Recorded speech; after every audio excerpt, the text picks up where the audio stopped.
ओम श्री परमात्मने नमः। ओम नमो भगवते वासुदेवाय।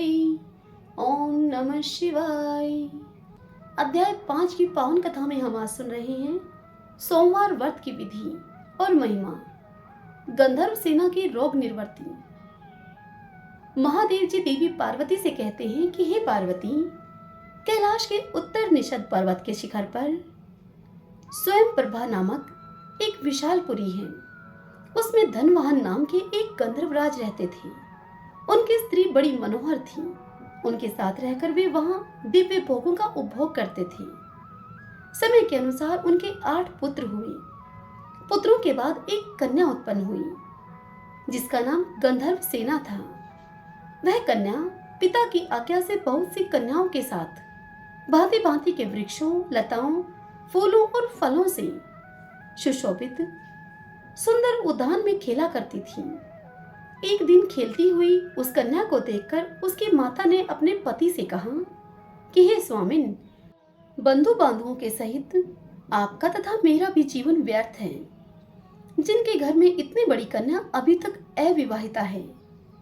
अपनी पत्नी के यूं कहने पर धनवाहन गंधर्वराज ने उससे कहा कि हे देवी, मैं पुत्री के लिए सुंदर वर की खोज करता हूँ। और इस प्रकार कहकर धनवाहन ने अपनी पुत्री को पुकारा। माता पिता के बुलाने पर गंधर्व सेना तुरंत वहां आई और उनके चरणों में प्रणाम करके वह बोली कि पिताजी, मेरे लिए क्या आज्ञा है। तब धनवाहन ने प्रसन्न होकर अपनी बेटी से कहा कि बेटी, तुम्हें जो कोई वर पसंद हो वह बताओ, मैं उसी गंधर्व शिरोमणि के साथ तुम्हारा विवाह कर दूंगा। पिता के इस प्रकार यूं कहने पर उस कन्या ने कहा कि पिताजी, क्या तीनों लोकों में मेरे रूप के करोड़वें अंश की भी बराबरी करने वाला कोई है। उसकी इस अद्भुत बात को सुनकर माता पिता भुचक्के से रह गए और आपस में बोले कि पुत्री ने यह अच्छी बात नहीं की। गंधर्व सेना उस विशाल उद्यान में पूर्ववत सखियों के साथ खेलने में लग गई। वसंत का समय था, वह झूला झूल रही थी। उसी समय गणनायक शिखंडी दिव्य विमान पर बैठा हुआ वहां पर आ निकला। उसने आकाश से ही उस कन्या को देखा। मध्याह्न संध्या का समय था। वह विमान से उतरा और उसी उद्यान में ठहर गया। उसी समय उसने गंधर्व कन्या के मुख से यह वचन सुना, संसार में कोई देवता अथवा दानव मेरे रूप के करोड़वें अंश के बराबर नहीं है। तब गणनायक ने अहंकार में भरी हुई उस कन्या को श्राप दे दिया और कहा कि तुम रूप के अभिमान में गंधर्वों और देवताओं का तिरस्कार करती हो, अतः तुम्हारे शरीर में कोढ़ हो जाएगी। यह श्राप सुनकर वह कन्या भयभीत हो गई और उन्हें साष्टांग प्रणाम करके उनसे दया की भीख मांगने लगी। उसके विनय से गणनायक को दया आ गई उस पर और गणनायक ने उससे कहा कि यह तुम्हारे गर्व का फल है, इसलिए गर्व कभी नहीं करना चाहिए। हिमालय के वन में गोश्रिंग नाम से एक श्रेष्ठ मुनि रहते हैं। वे ऋषि तुम्हारा उपकार करेंगे। इस प्रकार यूं कहकर वह गणनायक वहां से चला गया। गंधर्व सेना उस सुंदर वन को छोड़कर पिता के समीप आई और कुष्ठ होने का सब कारण अपने पिता से कह सुनाया। सुनकर उसके माता पिता शोक से संतप्त हो उठे और पुत्री को साथ में लेकर तुरंत ही हिमालय पर्वत पर आए। वहां उन्होंने गोश्रंग ऋषि के आश्रम को देखा। मुनिवर गोश्रंग आश्रम के भीतर बैठे थे। उनका दर्शन करके स्तुति प्रणाम करने के अनंतर वे दोनों गंधर्व दंपति उनके आगे भूमि पर बैठ गए। मुनि के पूछने पर गंधर्व राज ने उनसे कहा कि मेरी कन्या का शरीर कुष्ठ रोग से पीड़ित है, जिससे उसकी शांति हो, आप वह उपाय करें। यह सुनकर गोश्रिंग जी बोले, हे गंधर्वराज, भारतवर्ष में समुद्र के समीप सर्वदेव वंदित भगवान सोमनाथ विराजमान हैं। वहां जाकर मनुष्यों को एक समय भोजन करते हुए सब रोगों के नाश के लिए सोमनाथ जी की पूजा करनी चाहिए। तुम सोमवार व्रत के द्वारा भगवान शंकर की आराधना करो। यूं करने से तुम्हारी पुत्री का रोग नष्ट हो जाएगा। महर्षि गोश्रंग जी का यह वचन सुनकर गंधर्वराज ने वहां पर जाने का विचार किया और गोश्रिंग मुनि से पूछा कि हे भगवान, सोमवार व्रत कैसे करना चाहिए, किस समय उसका अनुष्ठान उचित है, यह मुझे बताइए। तब तब गोश्रिंग जी ने कहा कि हे महापराग, पहले ब्रह्मा वेला में उठकर शौच आदि से निवृत्त होकर दंत धावन करें, फिर स्नान करके स्वधर्म के अनुसार नित्य कर्म करें। उसके बाद सुंदर समतल एवं शुद्ध स्थान में उत्तम कलश को स्थापित करें, जिसमें आम का पल्लव डाला गया हो और जिस पर चंदन से भांति भांति के चित्र बनाए गए हों। ऐसे कलश के ऊपर पात्र रखें और उस पात्र में जटा मुकुट मंडित सर्व आभूषण भूषित श्वेत वस्त्रधारी अर्धनारीश्वर शिव की प्रतिमा स्थापित करें। तत्पश्चात उमा के सहित महेश्वर की श्वेत वस्त्रों और भांति भांति के भक्ष्य भोज्य पदार्थों के द्वारा उनका पूजन करें। बिजोरा नींबू अर्पण करें। निम्नांकित मंत्र से सब पूजा करनी चाहिए। ओम नमः पंचवक्त्राय दशबाहु त्रिनेत्रिणे देव श्वेत वर्षारूढ़ श्वेताभरण भूषित उमा देह अर्ध संयुक्त नमस्ते सर्वमूर्तये। अर्थात हे महादेव, आप श्वेत वर्ष पर आरूढ़ श्वेत आभूषणों से भूषित तथा आधे शरीर में भगवती उमा से संयुक्त हैं। आपके 5 मुख 10 भुजाएं तथा प्रत्येक मुख के साथ 3-3 नेत्र हैं। आपको नमस्कार है। आप सर्व स्वरूप हैं। आपको नमस्कार है। इसी मंत्र से पूजन और स्तुति करके रात्रि में भोजन करें। सोमनाथ महादेव जी का ध्यान करते हुए कुष्ठ की चटाई पर सोएं। यूं कहने पर 18 प्रकार के कुष्ठ रोगों का नाश होता है। दूसरे सोमवार को करंजन का दंत धावन करें और ज्येष्ठा शक्ति से संयुक्त शिव का कमल के फूलों से पूजन करके विधि पूर्वक मधुर भोजन करें। भगवान को नारंगी चढ़ाएं। शेष शव विधि पूर्ववत करें। दूसरे सोमवार को यूं करने से लाख गौदान का फल प्राप्त होता है। तीसरे सोमवार को अपामार्ग की दातुन करके शिवजी का पूजन करें। अनार के फल का भोग लगाएं तथा चमेली के फूलों से पूजा करें। रात में अगरू भोजन करें। उस दिन सिद्धि नामक शक्ति के साथ शिव की पूजा करनी चाहिए। चौथे सोमवार को गुलर की दातुन करने का विधान है। उस दिन सोमा के सहित गौरीपति की पूजा करें। नारियल का फल चढ़ाएं और दवने के पत्ते से पूजा करें। रात में चीनी खाएं और जागरण करें। 5वें सोमवार को विभूति सहित गणेश्वर की कुंद के फूलों से पूजा करें। पीपल की दातुन करें और मुनक्का के साथ अर्घ्य दें। रात को मौक्तिक तंदुल अर्थात सफेद मक्के का भोजन करें। यूं करने से अश्वमेध यज्ञ का फल प्राप्त होता है। छठे सोमवार को भद्रा के सहित स्वरूप नामक शिव का पूजन करें। चमेली की दातुन करें और धतूरे के फल से अर्घ्य दें। उस दिन बेला के फूलों से परम भक्ति पूर्वक पूजन करना चाहिए। रात्रि में कपूर भोजन करें। 7वें सोमवार को बेला की दातुन करें और दीप्त शक्ति के साथ सर्वज्ञ शिव की पूजा करें। जंभीरी नींबू का फल अर्पण करें और चमेली के फूलों से पूजा करें। रात को लौंग खाएं। यूं करने से अनंत फल की प्राप्ति होती है। 8वें सोमवार को केले के फल और मरवा के फूलों से अमोघा शक्ति के सहित जगदीश्वर शिव का पूजन करें। रात में दूध पिएं। इससे अग्निष्टोम यज्ञ का फल प्राप्त होता है। करोड़ बार गंगा स्नान करने से और सूर्य ग्रहण के समय कुरुक्षेत्र में वेद वेता ब्राह्मण को 10,000 स्वर्ण मुद्रा दान करने से जिस फल की प्राप्ति होती है, वही सोमवार व्रत करने पर कोटि गुना होकर मिलता है। 9वें सोमवार प्राप्त होने पर व्रत का उद्यापन करें।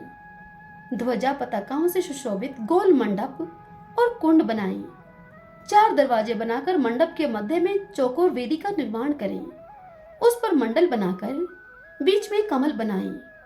8 दिशाओं में पृथक पृथक स्वर्ण के सहित कलश को स्थापित करके पूर्व से लेकर वाम आदि शक्तियों की भी स्थापना करें। कर्णिका में परम प्रकाशमय श्री सोमनाथ जी को विराजमान करें। सोमनाथ जी की स्वर्णमयी प्रतिमा मनोमती नामक शक्ति के सहित स्वर्ण शैया पर स्थापित करनी चाहिए। स्वर्ण अथवा रजत आदि के पात्र को शहद से भरकर उसे स्वर्ण शैया पर आच्छादित करके रख दें और उसी पर शिव प्रतिमा का पूजन करें। फिर वस्त्र, आभूषण, तांबूल, छत्र, चांवर, दर्पण, दीप, घंटा, चंदोवा, शैया और गद्दा इत्यादि वस्तुओं को सोमनाथ की प्रीति के उद्देश्य से पुराण वेता आचार्य को दान करें। वही होम कराएं। पूजन करके रात में वही जागरण भी करें। अपने हृदय में सोमनाथ जी का ध्यान करते हुए पंचगव्य पीकर रहें। प्रातःकाल स्नान करके विधि पूर्वक सोमदेव का ध्यान करें। तत्पश्चात दूध और खांड आदि से बने हुए अनेक प्रकार के भक्ष्य भोज्य पदार्थों के द्वारा 9 ब्राह्मणों को भक्ति पूर्वक भोजन कराएं। 2 वस्त्र और 1 गौदान करके विसर्जन करें। इस प्रकार सोमवार व्रत का पालन करने वाला पुरुष अक्षय पुण्य का भागी होता है। धन धान्य से संपन्न तथा स्त्री पुत्र आदि से सुशोभित होता है। वह उसके कुल में कोई भी दरिद्र अथवा दुखी नहीं होता। इस प्रकार विधि पूर्वक व्रत करने पर मनुष्य देह त्याग के पश्चात शिवलोक में जाता है। हे महाभाग, जहाँ भगवान सोमनाथ विराजमान हैं, वहां शीघ्र जाओ। महादेव जी देवी पार्वती से कहते हैं कि हे देवी, गोश्रिक मुनि के यूं कहने पर गंधर्वराज धनवाहन अपनी पुत्री के साथ सब उपहार लेकर प्रभास क्षेत्र में आए। वे सोमनाथ का दर्शन करके आनंद में मगन हो गए। यात्रा के क्रम से सोमनाथ जी का पूजन करके उन्होंने कन्या के सहित सोमवार का व्रत किया। इससे उनके ऊपर सोमनाथ जी प्रसन्न हुए और उन्होंने उनकी कन्या के रोगों का नाश करके समस्त कामनाओं की सिद्धि देने वाला गंधर्व देश का राज्य तथा अपनी भक्ति दी। महादेव जी से वरदान पाकर धनवाहन गंधर्व कृतार्थ हो गए। उन्होंने सोमनाथ जी के उत्तर भाग में दंडपाणी के समीप भक्ति पूर्वक गंधेश्वर शिव की स्थापना की। ये वर्धा से पश्चिम 5 धनुष की दूरी पर स्थित है। पंचमी तिथि में उनकी पूजा करके मनुष्य कभी भी दुखी नहीं होता। धनवाहन की पुत्री गंधर्व सेना ने भी वहीं पर गौरी जी के समीप पूर्व भाग में 3 धनुष की दूरी पर विमलेश्वर नामक शिवलिंग की प्रतिष्ठा की, जो सब रोगों का नाश करने वाला है। तृतीया को विमलेश्वर की पूजा करके प्रत्येक स्त्री दुर्भाग्य दोष से मुक्त हो जाती है, घर में सम्मानित होती है तथा पुत्र एवं संपूर्ण मनोरथों को वह प्राप्त कर लेती है। इतनी कथा सुनकर पार्वती जी भगवान शंकर से बोली कि हे देव, अब आप सोमनाथ जी की महिमा का यथावत हमसे वर्णन करें। तब महादेव जी ने देवी पार्वती से कहा कि हे भामिनी, हेमंत शिशिर एवं वसंत ऋतुओं में सोमनाथ की यात्रा करनी चाहिए, अथवा जब कभी भी आपके पास धन हो, मन में यात्रा के लिए उत्साह हो एवं कोई पर्व आया हो, तभी वहां की यात्रा की जा सकती है। श्रद्धा भक्ति ही यात्रा का मुख्य हेतु है। अपने घर में कोई नियम लेकर मन ही मन भगवान शिव को प्रणाम करें, फिर विधि पूर्वक श्राद्ध करके अपने ग्राम की परिक्रमा करें। तत्पश्चात मौन एवं एकाग्रचित होकर मन और इंद्रियों को वश में रखते हुए यात्रा के लिए निकले। काम, क्रोध, लोभ, मोह, ईर्ष्या, मात्सर्य और चपलता का त्याग करके मनुष्यों को वहां की यात्रा करनी चाहिए। तीर्थ यात्रा में यज्ञों से भी बढ़कर पुण्य होता है। हे महादेवी, सोमनाथ जी की यात्रा के सिवा दूसरे किसी उपाय के द्वारा सुगमता से स्वर्गलोक की प्राप्ति नहीं होती। जो मनुष्य पवित्र श्रद्धा भाव से युक्त होकर सोमेश्वर की यात्रा करते हैं, वे मनुष्य कलयुग में धन्य हैं। जैसे समुद्र के समान दूसरा कोई जलाशय नहीं है, उसी प्रकार प्रभास क्षेत्र के सदृश अन्य कोई तीर्थ नहीं है। जिसके हाथ, पैर और मन भली भांति वश में हो, जो विद्या, तप और कीर्ति से युक्त हो, वह तीर्थ के फल का भागी होता है। जो नियम से रहे, नियमित भोजन करे, स्नान और जप में तत्पर रहे तथा व्रत एवं उपवास करे, वह तीर्थ के फल का पूर्णतः भागी होता है। जो क्रोध रहित, सत्यवादी, दृढ़ता पूर्वक व्रत का पालन करने वाला तथा संपूर्ण प्राणियों के प्रति आत्म भाव रखने वाला है, वह तीर्थ के फल का भागी होता है। जो दरिद्र एवं धनहीन मनुष्य तीर्थ यात्रा में तत्पर होते हैं, उन्हें विशेष नियमों के बिना ही यज्ञ फल की प्राप्ति होती है। सभी वर्णों और आश्रमों के लोगों को तीर्थ यात्रा फल देने वाली है। जो दूसरे किसी कार्य से तीर्थ में जाता है और वहां जाकर वह स्नान करता है, उसके लिए मुनियों ने स्नान के आधे फल की प्राप्ति बतलाई है। इस लोक में पैदल तीर्थ यात्रा करने को उत्तम तप बताया गया है। किसी सवारी से यात्रा करने पर तीर्थ में स्नान मात्र का ही फल मिलता है, यात्रा का नहीं। हे देवी, जो मनुष्य अपने ही धन और अपने ही पैरों से तीर्थ यात्रा संपन्न करते हैं, उन्हें चौगुने पुण्य की प्राप्ति होती है। इंद्रियों को वश में रखते हुए भिक्षान भोजन पूर्वक जो तीर्थ यात्रा करते हैं, वे 10 गुना पुण्य फल पाते हैं। छाता और जूता धारण न करके भिक्षान भोजन एवं इंद्रिय संयम पूर्वक तीर्थ यात्रा करने वाला ब्राह्मण भयंकर पापों से मुक्त हो जाता है। प्रतिग्रह अर्थात दान ग्रहण न करने वाले मनुष्य की यात्रा 10 गुना पुण्य देने वाली होती है। जो ब्राह्मण लोभवश क्षेत्र में दान की रुचि रखता है, उस दूषित हृदय वाले के लिए न तो यह लोक सुखद होता है और न ही परलोक। यदि शूद्र ब्राह्मण का वेश धारण करके तीर्थ में दान ग्रहण करता है, तो वह तत्काल तृण और काष्ठ के समान भस्म हो जाता है और नरक में गिरता है। अतः औरों की तो बात ही क्या है, ब्राह्मणों को भी थोड़ी भी प्रतिग्रह नहीं स्वीकार करना चाहिए। तीर्थ 2 प्रकार के होते हैं, कृत और अकृत। जो स्वकीय भाव से युक्त हैं, अर्थात जो अपने ही धन और पैरों से यात्रा करता है और अपने हृदय में उत्तम भाव रखता है, वही इन दोनों प्रकार के तीर्थों का संपूर्ण फल पाता है। जो मनुष्य दूसरे के अन्न से जीविका चलाते हुए यात्रा करते हैं, वह उस तीर्थ यात्रा के संपूर्ण फल का 16वां भाग पाता है। असमर्थ, अंध, पंगु तथा यायावर जो दूसरों के अन्न लेने के लिए विवश हैं, उनका प्रतिग्रह दोष रहित माना गया है। जो तीर्थ से भी मनुष्य ब्राह्मणों को स्नान की सुविधा अर्थात व्यय आदि तथा खानपान आदि देता है, वह तीर्थ जनित संपूर्ण फल को पाता है। इष्ट देव, गुरु और माता पिता को स्व इच्छानुसार पुण्य प्रदान करने वाला पुरुष 8 गुने फल का भागी होता है। स्नान, दान, तप, होम, स्वाध्याय, देव पूजा आदि पुण्य कर्म का ही सर्वत्र दान होता है, पाप कर्म का नहीं। तीर्थ में जाकर माता पिता, भाई, सुहृदय तथा गुरु जिसके उद्देश्य से भी मनुष्य गोता लगाता है, वह उस तीर्थ स्नान के पुण्य का 2 दशांश प्राप्त कर लेता है। अतः वेद के बल का भरोसा करके प्रतिग्रह अर्थात दान लेने में रुचि न रखें। वेद बेचने वाला पुरुष का स्पर्श कर लेने पर स्नान करने का ही विधान है। राजा के दरबार में तथा विशेषतः तीर्थ और महातीर्थ में रहने वाले विद्वान को वेद विक्रय कदापि नहीं करना चाहिए। जो तीर्थ से भी ब्राह्मण दान देने पर भी दान न ले, वही वास्तव में तीर्थ करता है और अपने पूर्वजों को भी पवित्र कर देता है। अन्यत्र किया हुआ पाप तीर्थ में क्षीण हो जाता है, परंतु तीर्थ में किया हुआ पाप अन्य स्थानों में कभी नष्ट नहीं होता है।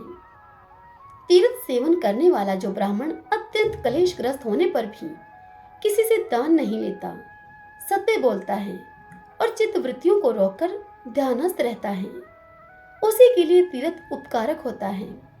सतयुग में पुष्कर, त्रेता में नैमिषारण्य, द्वापर में कुरुक्षेत्र तथा कलयुग में प्रभास क्षेत्र मुख्य माना गया है। एक मनुष्य सहस्त्र युगों तक एक पैर से खड़ा होकर तपस्या करता है और दूसरा मनुष्य केवल प्रभास तीर्थ की यात्रा करता है। दोनों का फल एक समान है। प्रभास तीर्थ में पहुंचकर मनुष्य सवारी छोड़ दे और अपने ही चरणों से पैदल चले, नाचते, हंसते, गाते और कीर्तन करते हुए सोमेश्वर देव के समीप जाए। वहां सबसे पहले जटाजूटधारी भगवान शिव का दर्शन करें। सोमनाथ के सम्मुख स्थित हुए उस पुरुष को देखकर पितृ सदैव संतुष्ट होते हैं। पितामह हर्ष ध्वनि करते हैं और कहते हैं कि हमारे वंश का सुपुत्र हमें तारने के लिए यहाँ प्रस्थित हुआ है। सोमनाथ जी के समीप जाकर पहले शोर कराएं, तीर्थ में उपवास करें।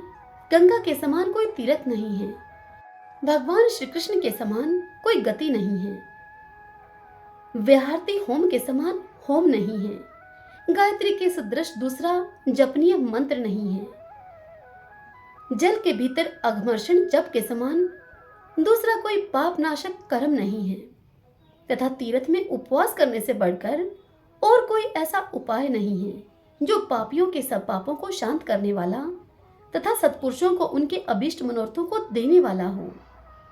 देवस्थान में उपवास करने का विशेष विधान है। उपवास ही ब्राह्मण का श्रेष्ठ तप कहा गया है। छठे समय भोजन करना शूद्रों के लिए महान तप है। वर्ण शंकरों के लिए एक दिन का उपवास ही श्रेष्ठ तप है। यदि शूद्र छठे काल से अधिक उपवास करे, अर्थात वह 3 दिन से अधिक समय तक बिना भोजन किए तप करता रहे, तो राष्ट्र की हानि होती है तथा राजा के लिए महान उपद्रव प्राप्त होता है। शूद्र को चाहिए कि वह कुशा को न उखाड़े, कपिला गौ का दूध न पिए, पीपल के पत्ते पर भोजन न करे, ओमकार का उच्चारण न करे, यज्ञ का पुरोडाश न खाए, यज्ञोपवीत न पहने और न ही वेद को पढ़े। शूद्र के कर्म केवल देवता आदि को नमस्कार करने मात्र से ही सिद्ध हो जाते हैं। शूद्र के लिए जिन कर्मों का निषेध किया गया है, उन्हें यदि वह करता है तो वह अपने पितरों के साथ नरक में डूबता है। जिसने अपनी 11 इंद्रियों को वश में कर लिया है, वही तीर्थ का फल पाता है। दूसरे अजितेंद्रिय मनुष्य केवल कलेश के भागी होते हैं। जो मानव तीर्थ में पितरों का श्राद्ध और स्नान करता है तथा सब प्राणियों के हित में संलग्न रहता है, वह तीर्थ के पूर्ण फल को पाता है। जो पाखंडी, लोभी और परस्त्री प्राण होकर तीर्थ यात्रा करता है, वह केवल पाप का भागी होता है। हे महादेवी, यो जानकर मनुष्य विधि पूर्वक तीर्थ यात्रा करे। पहले तीर्थ में उपवास करके श्रद्धायुक्त होकर दृढ़ता पूर्वक उत्तम व्रत का पालन करें। उसके बाद वहां भोजन करें। ब्राह्मण को उस दिन कभी भी पराया अन्न नहीं खाना चाहिए। भोजन देने वाले को 100 गुना पुण्य मिलता है। अतः व्रती, तीर्थ यात्री एवं विशेषतः विधवा को चाहिए कि वह तीर्थ में उपवास करे और यथासंभव दूसरे को अन्न दे। पराया अन्न भोजन करने पर जिसका अन्न खाया जाता है, उसी को वह पुण्यफल प्राप्त होता है। अब मैं विधवा स्त्री के लिए तीर्थ यात्रा की विधि तुमसे बतलाता हूँ। विधवा को उचित है कि वह रोली, चंदन, पान, पुष्पमाला, रंगीन वस्त्र, शैया आदि बिछावन, अशिष्ट मनुष्यों से वार्तालाप, दोबारा भोजन, पुरुष की ओर देखना और हंसना छोड़ दे, जोर जोर से बोलना छोड़ दे, जूते पहनना और नृत्य करना छोड़ दे, गीत गाने को त्याग दे, केश रखना, आंखों में काजल लगाना, उपटन लगवाना, उल्टा स्त्रियों से वार्तालाप करना और पंडिताई दिखाना छोड़ दे। यति, ब्रह्मचारी और विधवा ये नित्य स्नान और श्वेत वस्त्र धारण करें। सतयुग में तप उत्तम है, त्रेता में ध्यान उत्तम है, द्वापर में यज्ञ उत्तम है और कलयुग में केवल दान श्रेष्ठ धर्म है।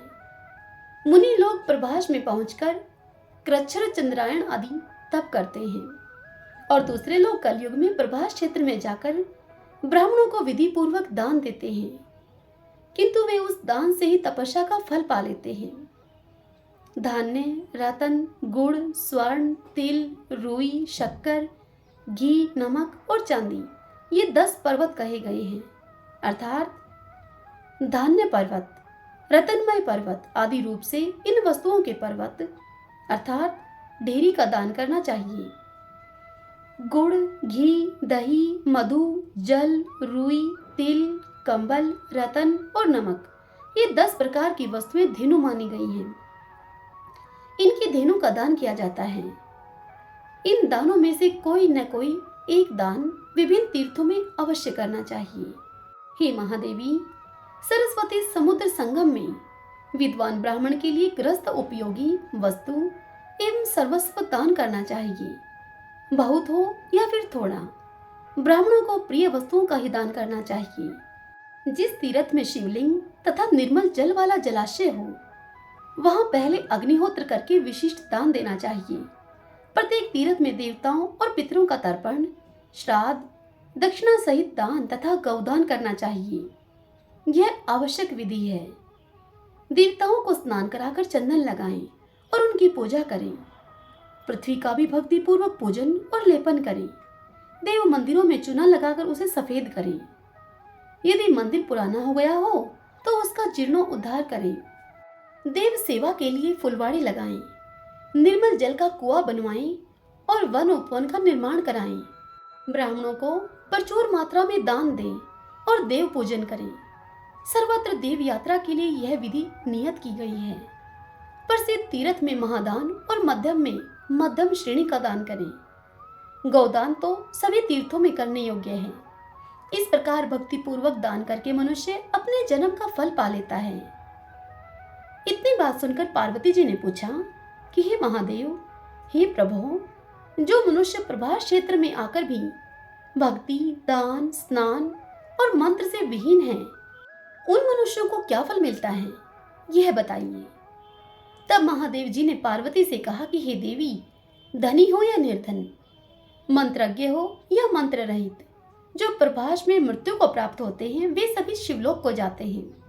हे प्रिय, जो मंत्रहीन और निर्धन मनुष्य वहां देह त्याग करते हैं, उन्हें मैं एक बड़ा ही भारी विमान देता हूँ।